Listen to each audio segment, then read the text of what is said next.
Hello and welcome to The Last Word. Jayalalitha, the BJP and Subramaniam Swamy have publicly demanded Home Minister P. Chidambaram's resignation after the Madras High Court ruled that the election petition against him must go to trial. But is this demand justified or is it unfair and unwarranted? My guests are Subramaniam Swamy himself, Congress MP Keshav Rao, Senior Supreme Court lawyer Dushyant Dave and the editor of The Hindu, Siddharth Varadarajan. Subramaniam Swamy, you've demanded that P. Chidambaram resign or be sacked as Home Minister on the grounds that the Madras High Court has ruled that he stand trial on an election petition challenging his election in 2009 from Shiva Ganga. But given that the issues have not yet been framed and that the trial hasn't even started, and secondly, given that this is only one of 111 election petitions filed against members of the 15th Lok Sabha, why should Chidambaram resign? These are all Chidambaram's arguments. First of all, the 111 petitions are not of, each one of them is not a Home Minister. The Home Minister is supposed to have high moral authority to be able to catch crooks in this country. That ministry is meant for that. Secondly, it was Mr. Chidambaram who moved a interlocutory application asking for all the charges that had been made to be deleted as having no substance. If you want, you can read the order. The court says we have gone into this and except for two, all the others have substantive material, and therefore this has to be gone into in a trial, and therefore he must stand trial. Now this is, to ask for his resignation is in keeping with what we have asked for in Raja. In Raja's case there was not even a trial. There was not even a trial order. There was not even a court case. Kalmadi, Sibu Soren. I can give you a long list of people who had resigned because they were asked to resign once this kind of go ahead. You made a good point. You're saying that if Raja, Kalmadi and others had to resign when their cases went for trial, so too should Chidambaram. Mr. Keshav Rao, let me put it like this. Mr. Chidambaram is standing trial for alleged malpractices, including allegedly buying votes and manipulating the count. If he had been made to stand trial for moral turpitude, he would have been expected to resign. Why is this different? Well, do you know who made this allegation? They are made by an interested party saying whatever they want. It's not necessarily 29, he can make 290. Now once they are there, he substantiates them with the material he creates. It is not created like in the government cases where criminal cases are said, which you are taking Kalmadis, you are taking Sibu Soren, you are taking Raja. They are criminal cases. Please understand first, this is a civil case, an election law case. And that is a criminal case where the party is state. Can I interrupt? Where state creates the investigation. Can I interrupt and put this to you? No doubt the allegations have been made by an interested party, but a court has applied its mind and decided that trial must follow. Surely, therefore, there is a certain imprimatur of the court on the charges, even if the court has not expressed any opinion on the merits. Now, absolutely you are right, but the system of justice, our law procedures are, any issue, however serious is, could only be known, the seriousness or its criminality. Culpability is known once trial takes place, the evidence is put to both the people, they cross-examine and they do it. The difference between this and in a criminal case is that the state government gives protection to the witness. Here, no. It is my own property. So here, this case, nothing. Let me then bring in Siddharth Varadarajan. Siddharth Varadarajan, your paper, The Hindu, of which your editor, had a leader on the subject today, and I'm quoting from it. You wrote, "The calls for his resignation over this are unreasonable." Now, I put it to you, if in the 2G case, which Mr. Swamy had brought in a lower court, the court had ruled that Mr. Chidambaram should stand trial, he would have resigned. Is the difference that in this instance, it's his election that is in question, not his performance or behavior as Home Minister? Is that the difference between the two? Yeah, my sense is that this is an election-related case. I suspect that Mr. Chidambaram was being rather liberal with facts when he tried to equate this case with the 111 or 115 other cases that he mentioned. because lots of there is substantial weight in this particular petition that the candidate who was defeated has filed, and the judges has said that the trial or the matter must be now properly examined. Our emphasis in the editorial really was to not get involved in the politics of this, because over the last 2 or 3 years, I can at least 5 or 6 occasions when the opposition has demanded Mr. Chidambaram resign. But the issue here really is. Can I interrupt and ask you this? Why did you and your leader say the calls for his resignation over this are unreasonable? What's your explanation for that sentence? Well, essentially because this is an election-related case, whether his election is justified, is valid or not. And the main emphasis for us is that this matter should be settled swiftly. I don't think it's comparable to a criminal charge of the 2G variety. So largely, it's going on that grounds. But I think, in general, there is a sense that whenever any question is raised, I think it's often that opposing politicians say, well, off with his head, resign. We were more concerned in this editorial with the fact that justice must be done speedily, and it is a fact that electoral related cases in this country drag on forever and ever, and judgments come after the term is over. Can I say, justice must always be done speedily, but for the focus at the moment, I'd like to stick to this question of whether this is a resigning issue or not. Dushyant Dave, let me put it like this. Why is it that standing trial for electoral malpractices, including a charge of buying votes, is not considered to be moral turpitude? Is that a legal distinction, or is that simply a matter of social perception? It's definitely a matter of legal perception and legal implications. These are allegations made by a private individual against another private individual. Election petitions are filed every day, day in and day out. You said 111. I mean, just because a petition is filed, it doesn't prove that the charges of adopting corrupt practices in the election stand, established. I personally don't think that Can I interrupt? Look, Raja is standing trial. The charge against him is not established. Who knows? He could at the end of the day be proved innocent. At the moment, he's an accused, and he's accused of corruption. He's resigned. I put it to you that Mr. Chidambaram is accused of malpractice. That malpractice includes the buying of votes. It's an allegation, but it's an accusation. That is also, for some people, corruption and moral turpitude. Why in this case is it not a resigning matter when in Raja's case it is? For 2 reasons. One, Karan, that this is a purely civil dispute. The charge against Mr. Raja and many others are prosecution cases which are brought against them after a substantial investigation by independent agencies. That cannot be equated with a situation like this. Secondly, the election petition in this case was filed much earlier. I mean, I'm sure it has to be filed within 30 or 90 days of the election. So it must have been filed way back in 2009.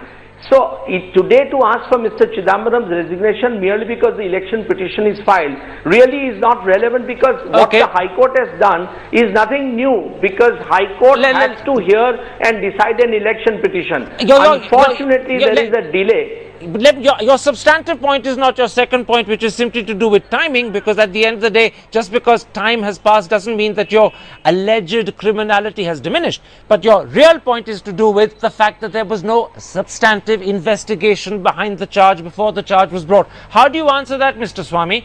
In Raja's case, there was a whole CBI investigation which created a certain body of evidence, which gave therefore a certain basis to the charge and led to a requirement to resign. That whole basis of investigation behind the charge in Chidambaram's case is missing. Well, I think you got your facts wrong. Raja resigned in November 11th when there was no CBI investigation at all. In fact, the only investigation was mine when I asked for sanction to prosecute Mr. Raja, and I asked of Mr. Manmohan Singh, who didn't reply to my letters. So I'd gone to the court on that. And at that stage, the CAG report had also come. And therefore, the court said, why is this man still a minister? And he resigned. Now, here is not just a case of a election petition being filed. The court has gone into these and prima facie found them to be valid. Well, hang on. So Mr. Chidambaram is fine and prima facie guilty. I'm going to question you and stop you there, because actually at the moment you're using the word prima facie found them to be valid, but according to the Hindu, page 14, and Siddharth Varadarajan, the editor, is with us and he'll verify that what I'm saying is correct. You're actually quoted as saying in Lucknow that the Madras High Court found Chidambaram prima facie guilty. On what basis do you say Yes. that? Or is the Hindu wrong? Well, you find out what the Hindu itself has said today, quoting the judges. They said Mr. Chidambaram wanted these charges to be wiped out, and we went into it, and we found materials on it, and we think that this matter has to be gone into in a trial. Forgive me, Mr. What Swami. does that mean? Forgive me, Mr. Swami. I'm going to stop you. The Hindu has not at all suggested that the merits of the case are against Mr. Chidambaram. I'm going to quote the Hindu. Talking about, You said the Hindu. I am not. Yeah, please. You He's quote talking the about what judge. the judge Don't said. quote the Hindu. I don't care what Hindu has said. Yeah, I'm talking about the judge. Well, hang on a moment. The judge found the charges worthy of a trial, but you're quoted in the Hindu as having said in Lucknow. Do you know what trial means? No, just a moment. Let me put to you The what trial means that there is prima facie. It means prima facie valid evidence is there. Then only trial takes place, But mister. I just want to clarify something. According to the Hindu, page 14 today, you said in Lucknow that the Madras High Court has found Chidambaram, and here's the quotation, prima facie guilty. That clearly is not the case. Yes, that is my view. Well, how That can is, of course, it is the case. how can it be? It is these charges. The trial Well, how hasn't can I be? happened. If you let me complete, if you let, of course, the trial has happened. Then the matter is conviction. It is not a question of prima facie. Then, when a charge has been gone into, and these are very serious charges, and they find that there is substantive material in it for the court to hold a trial, it means prima facie you are guilty. All right, let me bring in the lawyer that we have with us. I'll come to Siddharth Varadarajan and Keshav Rao in a moment's time. Dushyant Dave, speaking as a lawyer, do you believe by ordering that the 23 charges that the court has found worthy of trial, and therefore on that basis the trial must proceed, that the court has concluded that Chidambaram is prima facie guilty?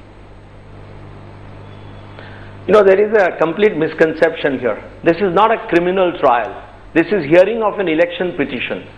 And the Representation of People's Act of 1951 lays down a very detailed procedure, detailed guideline as to how an election petition has to be brought about. No, but and forgive me. Forgive me, I'm interrupting. Let me come to this prima facie guilty thing. That's the important point that Swami has made. You accept it? I am answering that. The judges have only said, and which frankly Chidambaram was perhaps not properly advised, in having moved a petition for outright dismissal of an election petition.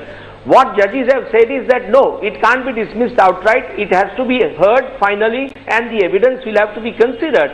Ultimately, all that the judges can do is to set aside the election. Or because forgive me, you're not answering my question. You're going into details and blinding us and therefore confusing us with details. Just answer. There is no question of prima. Yes, there is no question of prima facie finding here. Okay, all that the judges have said is that the election petition stands as the law requires it to be stated. Thank you. All. I don't think there is a finding here. So there is no finding of prima facie guilty. Very quickly, Mr. Swami, you are being this time disputed and refuted by a lawyer who knows the law as well as you do. Well, doesn't matter. Lawyers differ. You read what the judge has said, and you will be convinced. What did he say? It said that there is material, and this has to be gone into in a trial. Let me begin. When does that happen? When the trial happens, the trial can only take place when there is prima facie material. Otherwise, no trial will take place. You're very cleverly fudging. Of course, there's prima facie material, but your quotation was prima facie guilty. Page 14 of the Hindu. It is prima facie guilty. All right. It is prima facie guilty of those charges. Let me bring in Keshav Rao. Those charges can be moved in the criminal court. Keshav Rao. Is your Home Minister prima facie guilty?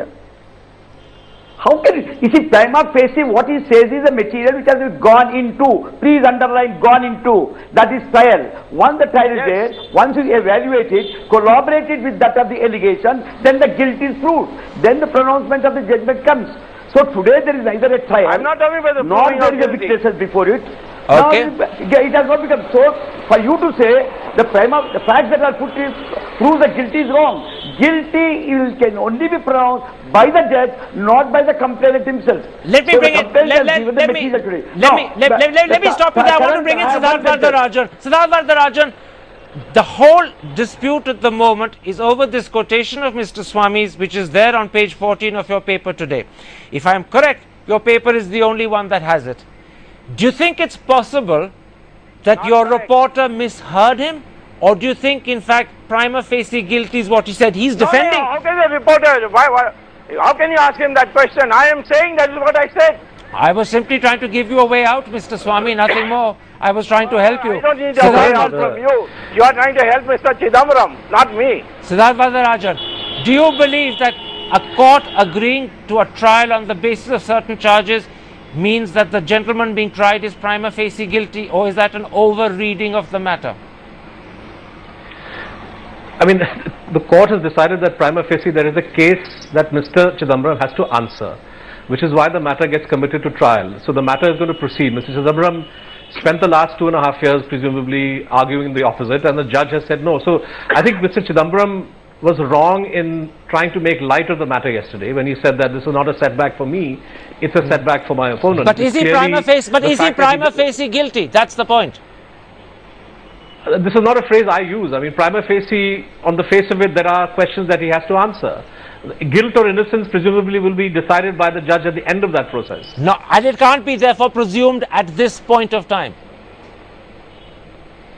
Yeah, I mean, I think Dr. Swami is perhaps making a wider political point here. Okay. Right, because Chidambaram tried to make light of the matter yesterday, and the fact is that there is now a certain process or procedure, questions will have to be answered, and that's why for me, quite frankly, the most important issue is not resigning or not resigning, prima facie guilt or innocence, but this question which has now been committed to a proper judicial process must be concluded speedily, because there's no point but that's a different issue. coming Forgive me, I'm after the House of the Assembly. I'm interrupting you. Speed is of the essence in all cases, not just this. Let's take a break and come back. We're going to sadly lose Dr. Swami, but I want to then raise this whole issue of moral accountability. Is there a case here on moral grounds, not legal, for Mr. Chidambaram to step down? That's in a moment's time. See you after break.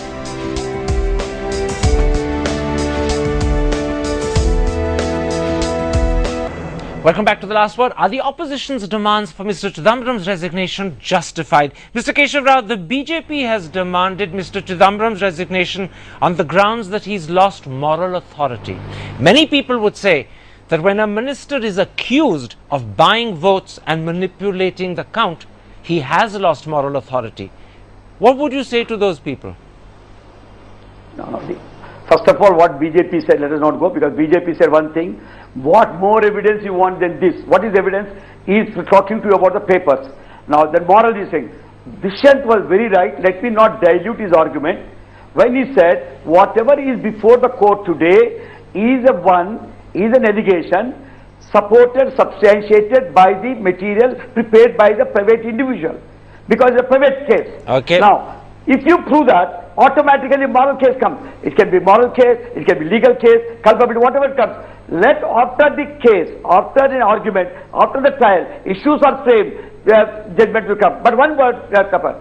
If the theory of Swamiji were to taken up, there will be no parliament, no assembly. All the 500 people, unsuccessful candidates, would put up their cases, prepare 700 pages things, which I have faced many a time, and ask the judge, sir, there is a lot of material. That's a very fair point, but we no longer have Mr. Swami with us to reply. Let me come to Siddharth Varadarajan and put to you a third reason, this time made public by Jayalalitha, for Mr. Chidambaram's resignation. She says that he's become a blot on Indian democracy. Are there grounds for saying that in the wider interest of democracy, Mr. Chidambaram should step down? I don't think such a solution is warranted by what has happened in the last 24 hours. I think that Mr. Chidambaram, as with the rest of this government, has a lot to answer for all the misdeeds or misgovernance that we've seen over the last 3 years and longer. So that's that's a political case here, and I presume that a political answer will come through a political process. I'm not sure that at every instance, demanding a resignation is really, is a sensible thing for politicians to do. I can understand why they do it, but I don't, I think that we need to They're cheapening the go coinage. to the root of what is the particular. Well, in a sense, I mean, now it's lost its value. I can think of 10 times in the last 2 years when they've demanded Mr. Chidambaram's resignation. Absolutely, and to be honest and fair, when the BJP was in power, there wasn't an occasion when Congress didn't demand Mr. Vajpayee, L.K. Advani and Murli Manohar Joshi's resignations over the Babri Masjid issue. But let me put this to you, Dushyant Dave. The Times of India today has made it public that no one in India, either at the state level or the centre level, has ever resigned in an election petition case. So why should Mr. Chidambaram have to be the first? There's a very well-established tradition of not resigning. I don't think there can be any question of resignation at all, because everybody is entitled. We are trivializing actually the very beautiful law which really gives the defeated candidate a right to question the election. He has done that. He is entitled to do so. Okay. Where unfortunately I feel little sorry for the defeated candidate is that the law obliges the High Court to dispose of the election petition within a period of 6 months. Unfortunately, that does not happen, partly also because of Mr. Chidambaram's, ambush tactics. This petition to dismiss that election petition has taken a long time. Every candidate does it. Every day it happens in court. Forgive me. Chidambaram has not done something very special. I agree. But let me say, the best thing would be in the circumstances to see that the election petition is heard and decided as fast as possible. And if the High Court finds ultimately that Mr. Chidambaram adopted corrupt practices, then he is finished. All right, I'm going to stop you there. We've run right out of time. But there is at least concurrence between you and Siddharth Varadarajan on the need for expeditious handling of the case, although that applies, I will add, to any case before any court at any point of time. Justice delayed is justice denied. More so with election. Well, yes or no. Parliament has a finite life. Equally when it's murder or if it's even corruption. Justice delayed is justice denied. But what has been established is, other than Mr. Swamy, no one else on the panel believes that Mr. Chidambaram need resign. My thanks to all my guests, and if you have been, thanks for watching. Goodbye, good night. I'm not in Delhi next week. I'll be back the week after. See you then. Good night.